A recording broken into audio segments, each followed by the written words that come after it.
I'm here to tell you how to slow down time. Not in a cool way like The Flash or The Matrix or that cool X-Files episode years ago. I'm talking about a boring way, like with psychology and being realistic. Going outside a lot on your bike or something, hugging trees, feeling that childlike joy, if you can feel joy. Some of us can't feel joy. And it's not all shits and giggles. And I'm not going to bombard you with toxic positivity and such. I'm just going to share little tidbits and stories from my childhood. When I was young, time felt different. A day then felt like what weeks feels like now. Time's really slipping away from us, isn't it? I remember the day that time changed. Halloween, 1996. For the first time, our family's 75 megahertz processor computer was hooked up to the World Wide Web. I was entranced by all this novelty, and I learned a lot of new things. And I learned a lot of things that I probably wasn't ready for developmentally. And my parents, who found my Netscape Navigator search history, learned a lot of new things that they were not ready for.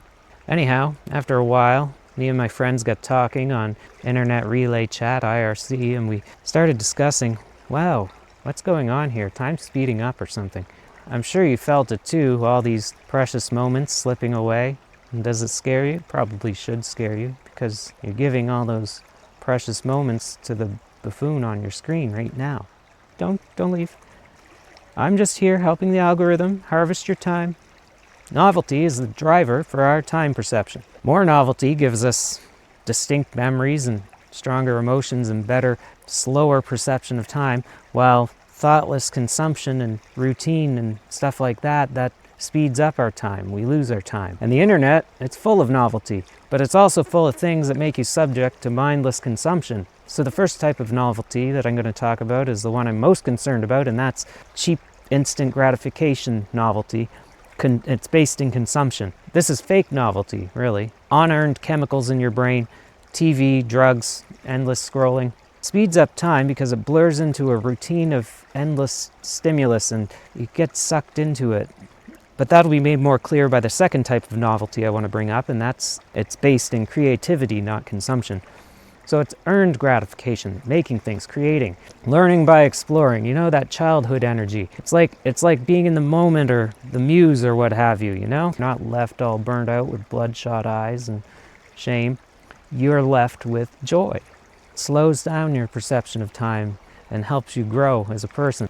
And then the third type of novelty, which I also will argue helps slow down time, is being bored and being okay with it.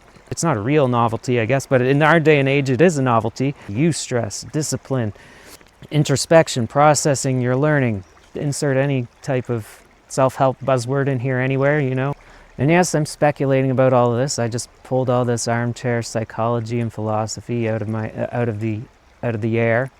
And you know what? Maybe I'm right, because I am sort of a beacon of self-actualization, as you can tell. Back in my day, childhood was a mix of joy and wonder and trauma, and playing with friends, making snow forts, being okay with being alone and bored, melting pieces of plastic on an old coffee maker and breathing in the fumes. Time felt slow. I was slow. But childhood gives us a good idea of how we can slow down time in adulthood. We can just mimic childhood in adulthood. I'm not telling you to stick your finger in a light socket mistakenly when you're trying to make a robot out of blocks and strings. I'm just telling you to get uncomfortable, go outside and create things and be okay with being bored. All the good types of novelty. But just know that I'm a self-help guru now, and you should like and subscribe. Thank you. Anyway, don't leave me yet. There's more to this. And the algorithm is asking for your precious time, sugar. So please stay. Anyhow, my childhood, even past the 1996 internet, was pretty wholesome. Even my IRC girlfriend that swore she wasn't a 45-year-old tradesman with a beer gut, she was wholesome too. And the internet back then supported creativity and stuff, and there was lots of boredom involved, like waiting for JPEGs to load or waiting days for your pirated MP3s to load. Sadly, all that novelty started to skew in another direction, and when it started to get really bad, I fell for the first trap. My undergrad went by in a blur. Spent most of my time killing orcs and flirting with scantily clad clerics to get buffs. Thankfully, with all that, the spell was broken. because I got lucky. I mean, I got lucky in that I noticed my time perception speeding up, and I didn't like it, and I did what I do best, and I quit. I'm a quitter. I went outside, I started gardening a lot, tried to make a self-sustaining farm on my parents' property. That didn't work out very well, but it was still fun, and I learned a lot, and I got on my bike, got into bike touring. And bike touring was a lot like playing RPGs, but with a lot of earned gratification. I had a way to make an entire summer feel like a year by being outside doing that. But this all sounds too good to be true, of course, like it always is, because there was still another trap, and that was the dawn of social media and smartphones. So believe it or not, from a wannabe YouTuber, but I did not fall for that trap. But I did watch in horror as everyone else around me did. They fell for the same kind of trap I fell for years ago, and they descended into madness.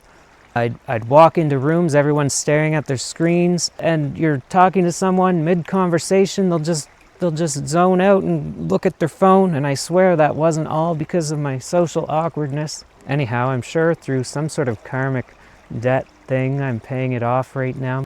What I'm now experiencing is the most boring possible manifestation of the zombie apocalypse. But in all seriousness now, these are real people with feelings, and they're zoning out. You know, they're stressed out and they want to escape, and they're consuming and just falling into the trap. And we can't blame them. I understand how it happens. Mental health problems are rampant in adults and children alike. And, you know, see suggested reading below. Just think of the accumulated time the average child today spends on a phone or tablet. I'm sure you've heard enough people rant about this, but think of their time perception. Does their childhood go by in a blur? And now think of the future. What about AI and how it's replacing our ability to think and create? You know, the real commodity of our age is our attention, and it's being slowly stolen from us by the system. So we need a way to fight that. Now, since I'm a hero and the chosen one, I'm going to tell you how we can save ourselves very easily. It's just so easy. You might not have the motivation to do all this discipline and all this sort of stuff, but the solution is so easy. You just go outside. Spend more time outside. I'm not talking about a minute outside. I'm saying like hours. Spend hours outside. I'm standing out here in the cold, freezing rain right now, but I'm having the time of my life, as you can tell. Hiking, cycling, camping, all those sorts of things. They're amazing. No access to nature, you live in a city, that's fine. You can go outside in a city. There's lots of stuff to do in the city. There's parks. There's also people. You can talk to real life people. Sure, they might rob you, but, you know, they're not some time-robbing bot on the internet that, you know, has a politically polarizing agenda. When you're inside, sit inside, be okay with being bored, you know? And you can also create something, music or art or something, painting. Whatever. I make these crappy videos. I edit these crappy videos inside. I'm a vegan, as I repeat ad nauseum, but I'm worse than that. I'm a vegan of technology. I use Linux. I use tools that don't control me. I control the technology. It's my technology. But my point is, be okay with boredom, create something, and go the fuck outside. Simple. And now at this point, I've really separated the wheat from the chaff. You've stayed this long. I'm going to reveal to you the real reason time is speeding up before the rain makes me melt. And that is, there's a cosmic event causing Earth to speed up, and it's being covered up by Big Time. And Big Time is a conglomerate of CERN, Gallifreyan Time Lords, and Rolex.